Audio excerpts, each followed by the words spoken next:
Hello friends, this side is Sanjeev Singh.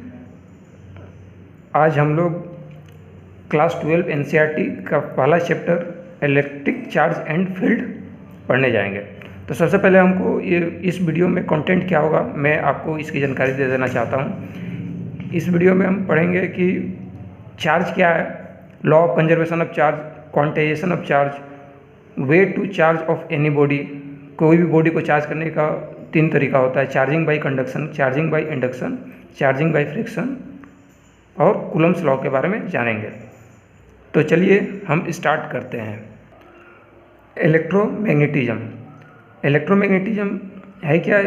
यह एक physics का ब्रांच है जिसको 2 भागों में बांटा गया है, इलेक्ट्रोस्टैटिक्स और इलेक्ट्रोडायनेमिक्स। तो हम इस चैप्टर में पढ़ेंगे इलेक्ट्रोस्टैटिक्स के बारे में, ठीक है। इलेक्ट्रोस्टैटिक्स, इलेक्ट्रो मीन्स होता है इलेक्ट्रो का मतलब दैट मीन्स चार्ज, और स्टैटिक्स का आपको पता है, इसको बोलते हैं रेस्ट। स्टैटिक का मतलब हो गया रेस्ट, तो इसका मतलब इलेक्ट्रोस्टैटिक्स को डिफाइन किया charge at rest, charge at rest. इसमें हम लोग क्या क्या पढ़ेंगे? चार्ज के बारे में पढ़ेंगे, प्रॉपर्टीज ऑफ चार्जेज, ठीक है, इलेक्ट्रिक फील्ड, पोटेंशियल और कैपेसिटर वगैरह के बारे में इलेक्ट्रोस्टैटिक्स ब्रांच में पढ़ेंगे, ठीक है। That's okay. Electrodynamics, electrodynamics similarly वही, इलेक्ट्रो का मतलब चार्ज हो गया, इलेक्ट्रो अगर इसको हम स्प्लिट करेंगे तो इलेक्ट्रो का मतलब हो गया चार्ज, और डायनेमिक्स, डायनेमिक्स आपको पता है, डायनेमिक्स का मतलब होता है motion, that means charge at motion. Okay, I hope you understand. इसमें हम क्या पढ़ेंगे? Electric current, what is electric current इस ब्रांच में। मैग्नेटिज्म के बारे में पढ़ेंगे, ओके। इलेक्ट्रोमैग्नेटिक इंडक्शन के बारे में इसमें पढ़ते हैं, और आपका अल्टरनेटिंग करंट को इस ब्रांच में हम लोग पढ़ेंगे। तो चलिए स्टार्ट करते हैं। सबसे पहले charge, what is charge? Charge किसे कहते हैं? चार्ज है क्या? इट इज एन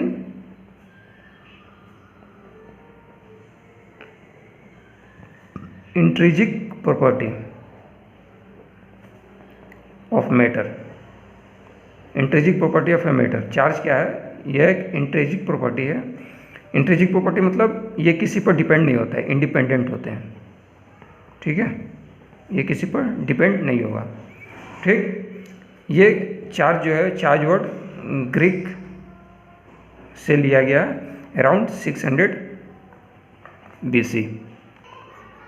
चार्ज का यूनिट क्या होता है? ऐसा यूनिट कूलम, जिसको C से डिनोट करते हैं। चार्ज का सिंबल होता है Q, और यह एक स्केलर क्वांटिटी है। इसको स्केलर क्वांटिटी मतलब आप समझते हैं कि सिर्फ इसमें मास होगा, डायरेक्शन नहीं होगा, ठीक है। There are 2 types of charge, there are 2 types of charge.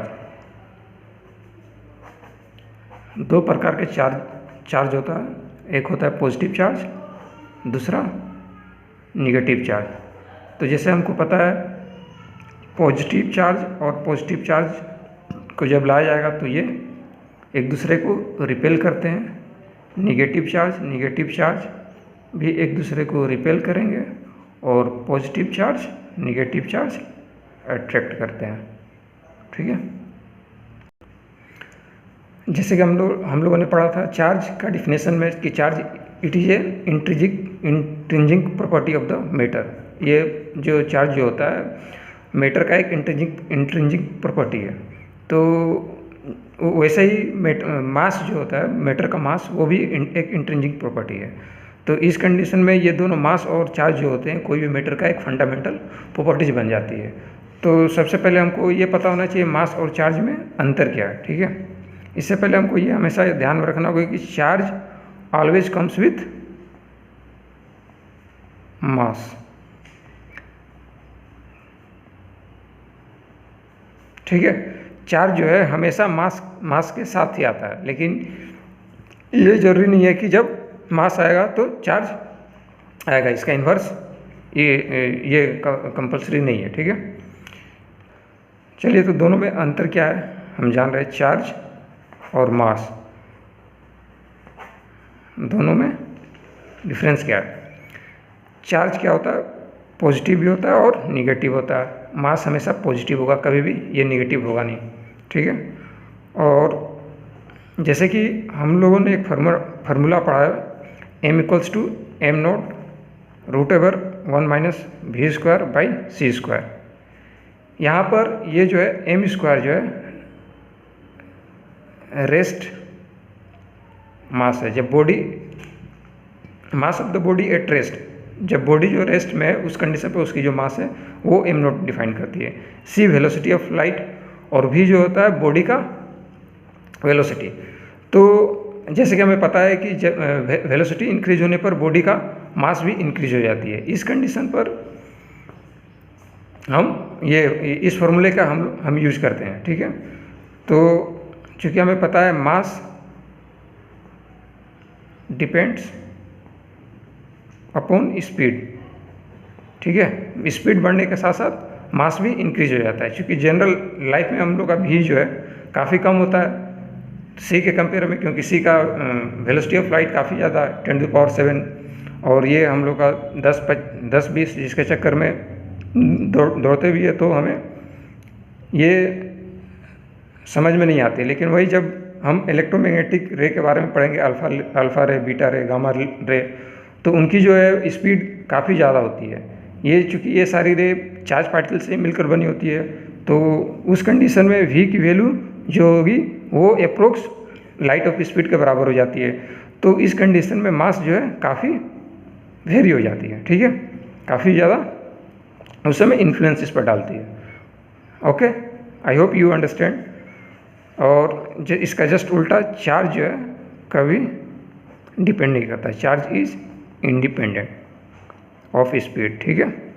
यह स्पीड पर कभी भी डिपेंड नहीं करता। ओके, अब हम पढ़ेंगे conservation of charge. Charge can neither be created not be destroyed but can only be transferred, ठीक है। Charge can neither be created not be destroyed but can only be transferred. एक form से दूसरे form में उसको हम लोग transfer कर सकते हैं।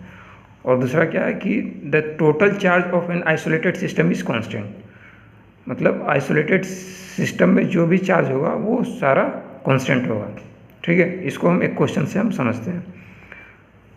मान लो एक कंटेनर है, ठीक है, सपोज दैट इज कंटेनर। इसमें हमारे पास चार्ज पार्टिकल है, मान लो 4 कूलम का एक चार्ज पार्टिकल है, ठीक है। एक 5 कूलम का चार्ज पार्टिकल है, प्लस में एक -6 कूलम का चार्ज पार्टिकल है, ठीक है। और ये जो सिस्टम क्या है, आइसोलेटेड है। आइसोलेटेड मतलब इसका जो सराउंडिंग है, इसके चारों तरफ ये जो है बाउंड्री, ये इंसुलेटेड है, ठीक है। अब इस सिस्टम को हमने सेक किया। सेक करने के बाद हुआ क्या कि सारे पार्टिकल्स एक दूसरे से रब हुए, एक दूसरे से कांटेक्ट हुए, और उसके बाद एक पार्टिकल पर हो गया 3 कूलम का चार्ज, मान लो। दूसरे पर हो गया +3, दूसरे पर 8 कूलम। तो मान लो इस पार्टिकल्स पर हमको निकालना है कितने कूलम का चार्ज है, ठीक है। तो सबसे पहले फर्स्ट सिस्टम में देख रहे हैं कितना है, इसमें 4 कूलम, ठीक है, +4 कूलम है।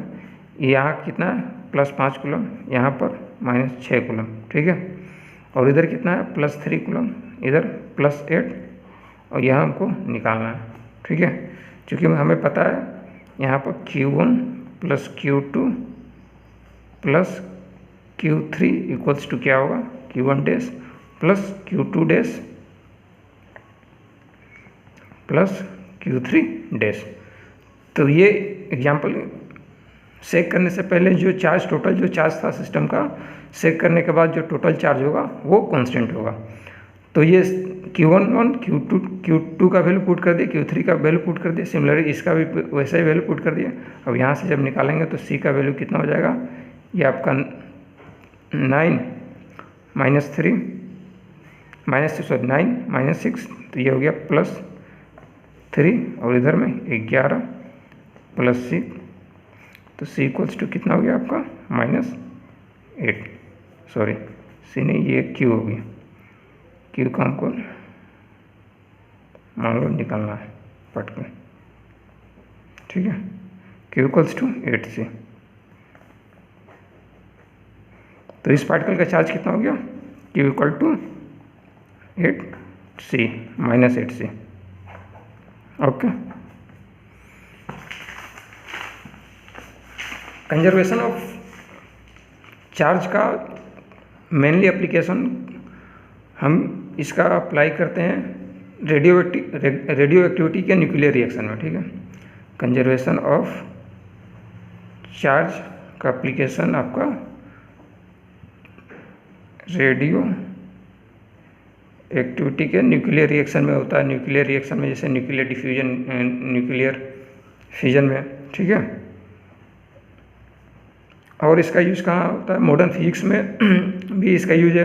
जैसे मान लो थोरियम का पार्टिकल है, उसका एटॉमिक नंबर 90, इसमें से अगर एक अल्फा पार्टिकल्स निकल रहा तो इसके कितने चार्ज अल्फा का, मान लो सपोज करो +2 चार्ज है, तो जो भी ये पार्टिकल बनेगी इसका कितना ये चार्ज होगा 90 है, ये +2 निकल गया तो ये हो जाएगा +88, ठीक है।